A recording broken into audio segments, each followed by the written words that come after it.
Good morning, everyone. It is 8:31, and we are going to call the Transportation Policy Committee to order with the slim group that we have up here. And then I'll turn it over to Michael. We will call to order the Transportation Advisory Committee and Active Transportation Ad Hoc Committee. Thank you, sir. So the only course of business on here, or not business, is to listen to or have a presentation from the consultant team that's working on the MTP. And I will turn it over. It's a work session between the policy group and the Transportation Advisory Committee. And so I'll turn it over to Mr. Jones for the introduction of the consultant team.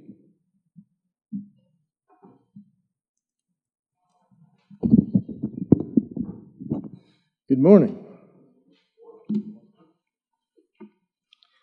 I would like to introduce HNTB Consultancy. And by the way, they've been in business for 110 years as our prime contractor on our long-range plan update. The corporation has been employee-owned since about 2000. They have 6,500 employees, 84 offices across the nation, and 7 here in Texas. Their long suit of clothes is working with nearly every state DOT in the nation to create transportation infrastructure that meets the unique demand of its environments while connecting people and places. So I would like to introduce Ms. Thea Ewing, Project Director, and Rebecca Pacini, Transportation Planner, to share their insight on the long-range plan work that they have been doing. In that regard, these are the things that we're going to learn today. And so I'll turn it over to Ms. Ewing.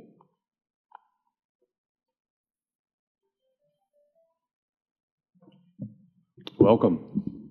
Thank you, Mr. Chairman. Good morning. I'm Thea Ewing, and as David mentioned, I am with HNTB Infrastructure Solutions. I've been with them for about a year, and I know that's not really why I'm here today, but I wanted you to know I actually came from an MPO. I had a job very similar to David and Martin's about a year ago, and I've worked with my MPO and other MPOs in the Ohio area to get through the MTP process and TIP process.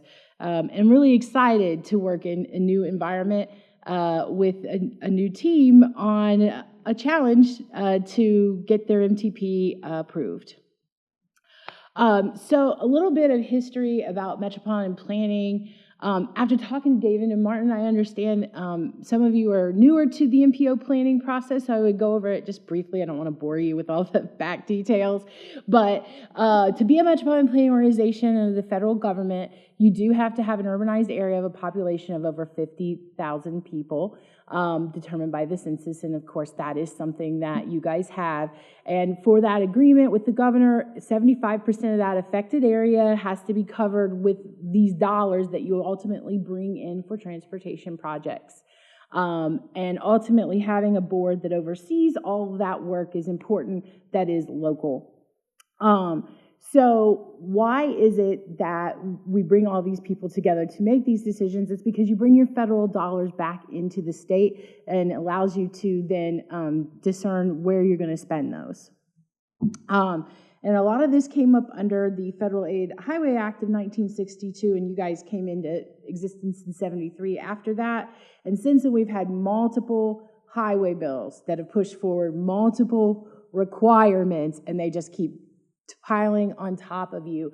So I wanted to kind of point out what the key ones are that you need to work towards, and what are some of the others that will help you meet the requirements of the new federal regulations, but also help you get the projects you want to get accomplished. So the federal requirements, the blue column is the column of things that kind of came out whenever MPOs first started. And then during the FAST Act planning period in like the early 2000s, they had these additional planning factors added, like supporting economic vitality and increasing safety and security and increasing accessibility and mobility.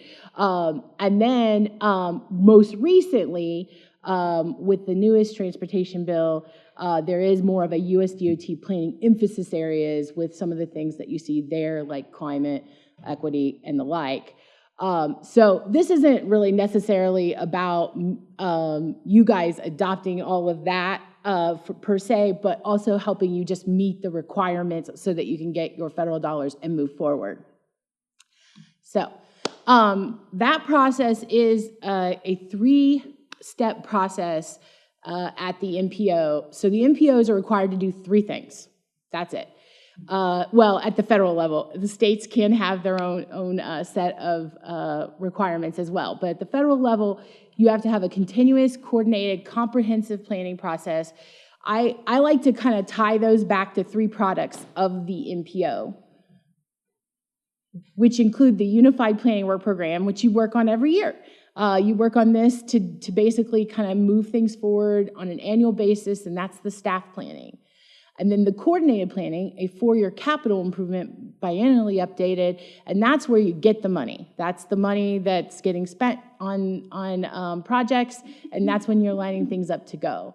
And then comprehensive, where you look at it for 20 years and update it every 4 years. You're not making financial commitments per se right there at that point in time, but it helps you line up for the tip at that time. So I'll take a pause momentarily. But so the whole idea being that you're doing something every year to plan for your annual needs. You're looking out ahead for your short-term needs, and you're also looking at your long-term needs. But you're only really making these financial commitments in those short-term 2 windows, the continuous and coordinated. So what we're here to talk about today is in the comprehensive column. However, it impacts the things in all 3. So I think that's probably the most important piece to make sure that we cover, because we're not going to be necessarily diving into the TIP discussion today, more about the MTP and the long range. So our approach to developing the MTP, not much different from that of the Lubbock MPO staff. We did take into account all the work they've done thus far. Actually, across the top of the screen, too, I have different modes of transportation. You'll see them get lighter over the course. And that's because typically in an MTP and under the federal guidance, those darker modes of transportation are the ones that typically get worked in. However, like thinking about barges, flights, and even the pipelines out here, there's still transportation that impact your system. So those things still come onto the system. We still look at those, but they're not the focus of where your money gets spent, and they're not the focus of what you're trying to fix. You're really trying to fix things on the highways, the streets, the bike trails, and walking paths. So, but also thinking about like commerce and making sure that you're supporting your economic development. So our approach is there's 2 public engagement processes, the one today, this afternoon, where we'll go over goal development, and then we'll do a virtual one in August for a final project list. We have set up a visions and goals based on the work that you previously completed, plus looking at some of the comments that have come in the past, thinking about innovation and things that you might want to do in the future. We added one to the goals. We're looking at needs and we're looking at the existing conditions of your environment. So we're looking at Lubbock County and the impacts on the MPO area, seeing what the traffic coming in and out is like, what the impact on the community is, where are the safety problems, and trying to discern where the best strategies for spending your money in the future are. Of course, that is always up to you, but you have to lay those out in order to get to the dollars. And then taking on projects that you need to address. Then we'll move into project identification, and honestly, this is where we're at today. We're just now kind of getting to that list, which makes having this meeting kind of a perfect time, because if any projects come up, they get added to the list through this process. And then we'll go through a financial constraint exercise where we look at the dollars that are anticipated to come in over the next 20 years versus what you need to spend. And spoiler alert, you always want to spend more than you're going to get. So we'll talk about the constraint around that. And then ultimately, we'll look at system performance. So once you put these projects onto the system over the next 20 years, how will the system perform? Will it perform better? And that's what the model does. It runs, you run that to see if it actually will work or not. And that way, you can say that you're making those investments towards improved system as opposed to just making like, I want a crosswalk here, right? So, and that is largely that system performance category. That's where a lot of these new federal requirements have come in over the years. Is just like, we want to make sure that we're spending the money on something that ultimately will be effective at whatever it does. So now I will go ahead and turn it over to Rebecca Pacini from our firm to talk more about the MTP update, and she's going to dive into the details. I'm kind of the overarching, and then together we'll answer any questions. Thank you. Hi, good morning. So I'm going to present the draft goals and objectives. These are coming off of what the federal requirements are that Thea just went over, as well as meeting the statewide planning goals. So overall, the vision is the Lubbock region will be vibrant and connected communities where everyone has access to safe, affordable, reliable, and sustainable options. And so that is just checking all the boxes for the federal requirements as well as the state requirements. And the first goal is mobility for all, and that's for all modes of transportation: walking, biking, transit, and driving. And then goal 2 is improving safety, ensuring that our roadway system does not result in loss of life along our roads, and ensuring that everybody makes it home every time. And then promoting sustainability. This will address air quality as well as increase the use of alternative fuel vehicles. And ensuring accessibility is regardless of historic services as well as abilities of people using the network, that everybody is able to use it and has access to it. And finally, 2 more. Economic development. This is a large role in our regional economy. Transportation plays by providing access to jobs and services. So it's necessary that our transportation is able to get people to business. And finally, we have invest in innovation. So as the transportation sector grows and evolves, the MPO will need to adapt and innovate. This will be investing in new technology and partnerships.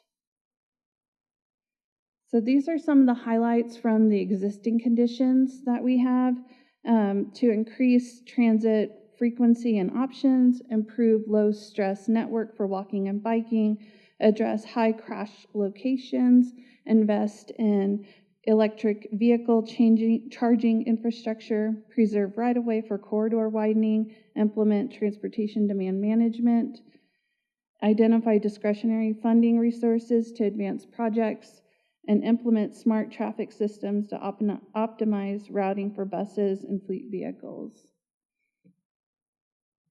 This is our timeline. So the last update was started in 2021, and it concluded in 2023 for the 2045 MTP.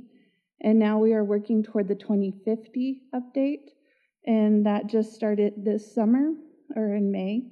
And then we'll continue. This is our first public meeting that we'll have tonight here in this building. And then we'll come back in September. Well, first we'll have another open house online meeting in August, and then we'll be back in September for the plan adoption. Move on. So now it'll be Martin to present on the Title VI compliance. Did y'all want to take a question or wait? Thank y'all. A different Martin.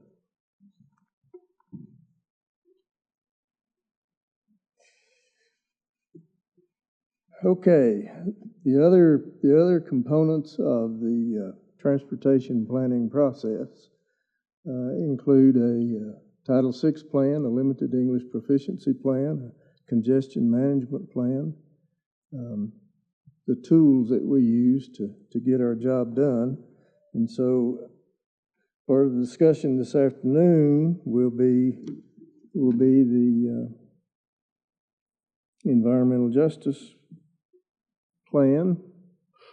As a subrecipient of federal funds for transportation planning, 42 USC 2000 subparagraph D provides the basis for prohibition against exclusion from participation in, denial of benefits of, and discrimination under federally assisted programs on the grounds of race, color, or national origin. Implementation of that law is vested in 49 CFR 21 and 23 CFR 200.3, both of which require the MPO to comply with various non-discrimination laws, including Title VI of the Civil Rights Act of 1964. Title VI forbids discrimination against any person in the United States because of race, color, or national origin by any agency receiving federal funds as a direct recipient or a subrecipient. As a subrecipient, the MPO and its modal partners, City Bus and the airport, must ensure that all its programs and activities are operated in a non-discriminating manner. In order to ensure compliancy with the law, the MPO and its modal partners must implement a system of procedures and actions that will protect against discrimination. Executive Order 12898 also makes each federal agency and associated subrecipients responsible to make achieving environmental justice part of its mission by identifying and addressing disproportionately high and adverse human health or environmental effects of its programs, policies, and activities on minority populations and low-income populations. By incorporating EJ and non-discrimination considerations into the transportation planning and decision-making process, DOT strives to ensure that transportation decision-making will enhance the quality of life for all people in America. A fundamental principle of EJ is public engagement, which we will have this afternoon, and participation in the decision-making process as it relates to fair treatment and meaningful involvement for all people. The procedures and actions must include, but not necessarily limited to, the following 9 bullet points. 9 directives, all required by law, that make up the Title VI and Limited English Proficiency Plan. Our assurances in the plan copy the standard template from the U.S. DOT Title VI non-discrimination pursuant to DOT Order 1050 that clearly states our commitment to non-discrimination in all transportation services and programs.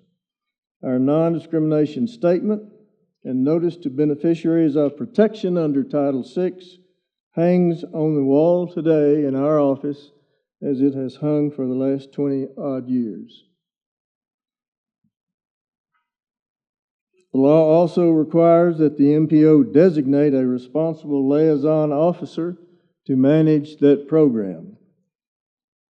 And that happens to be yours truly. Again, our compliant forms follow TxDOT's templates and are consistent with US DOT FHWA guidance. And we take them with us to every meeting that we host, and they are on our website, and I'm sure you've probably seen them. They're out today on the table.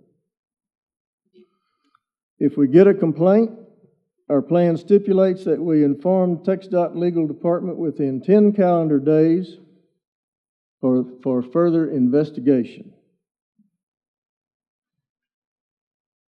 Our plan stipulates, according to the law, a language assistance plan to assist persons whose proficiency in reading, writing, and understanding English is limited.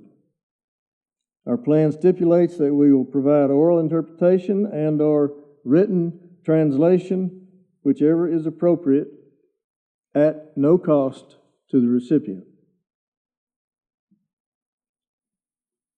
Our limited English proficiency plan stipulates that within 7 days advance notice, we will not only accommodate the LEAP persons, but other disabilities as well at both our TAC meeting and our policy committee meetings. USDOT Order 6640.23A establishes the policies and procedures FHWA and FTA use to implement the principles of environmental justice and collect certain data in all plans, policies, and activities. Data collection and analysis has gained greater importance with the passage of the new Justice 40 initiative to supplement the new IIJA Surface Transportation Law. Justice 40 is a new initiative implemented by Executive Order 14008, establishing a nationwide goal that 40% of the overall benefits of certain federal investments must flow to disadvantaged communities that are marginally underserved and overburdened by pollution.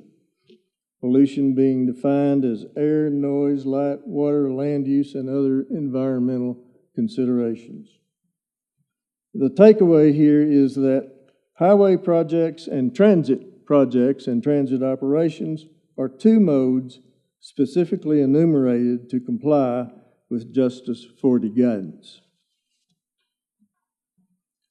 We will continue to be sure all of our contracts contain the standard USDOT FHWA contract provisions. We will continue to honor DBE rules and regulations in the award of contracts. And as a matter of fact, this policy committee has previously adopted TxDOT's DBE plan, and it is included by reference in our public participation plan for our public outreach. In summary, the Title VI plan explains the process and tools that the MPO uses to engage various population elements and involve them in the planning process and provide them meaningful access to the transportation system. It also explains how the MPO and partner modal agencies minimize the risk of undue impacts of transportation system projects on vulnerable populations and ensures equity not only in the planning process, but also in accessing the transportation network so that all people will be able to get where they need to go to work, shopping, medical, recreation, education, exercise, whatever, using the mode of transportation most accessible to them. This includes any combination of walking, biking, and especially public transportation or transit. Now we're going to talk about the limited English proficiency part of that plan. As far as the limited English proficiency plan is concerned, it is a complementary strategy required by law as part of the Title VI process to mitigate identified discrimination. Executive Order 13166 basically establishes that disparate treatment of anyone who has limited ability to speak, write, read, or understand English is a type of national origin discrimination. Our LEAP plan must address a strategy to offer help to mitigate that discrimination. Our plan outlines how to identify someone who may need language assistance, the ways that assistance may be provided, and how to notify LEAP persons that help is available. And by the way, there is no charge for any of this help. The plan will help us identify meaningful access to the transportation system as well as provide language assistance. Steps to the plan also sets out that the MPO will take all reasonable steps to provide this assistance at no charge to the LEAP person. Now we are going to talk quickly about congestion management. As to the congestion management plan, another required component to the transportation planning process. As to the congestion management plan, we wanted to take the opportunity of the updated long-range plan to refresh our congestion management plan so that all component pieces of the planning process would be fresh and in order at the same time. In addition to updating the plan, our advertising noted that we intended to reaffirm our 1.25 measure of congestion delay that this body established back in June 2021. Over the next 45 days, we'll analyze strategies to improve our system performance by reducing congestion impacts on the network. We will take a look at the annual hours of peak hour delay and travel time reliability. And if you're wondering if the congestion management plan really impacts travel demand and the long-range planning process, here are just a few of the lawful citations that control the development of the congestion management plan. Lastly, according to FHWA guidance, the CMP, or Congestion Management Plan, will address these recommended actions that we will be ready to discuss in our meeting this afternoon.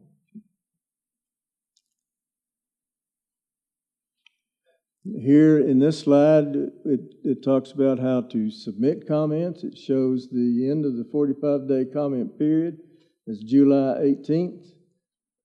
Did you ladies want to say anything about making comments? Yeah. Come up.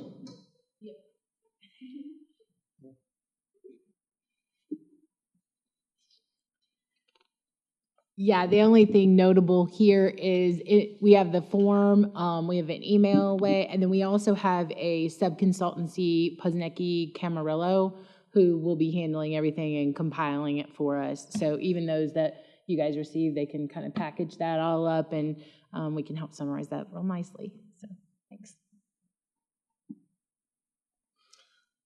That ends our presentation.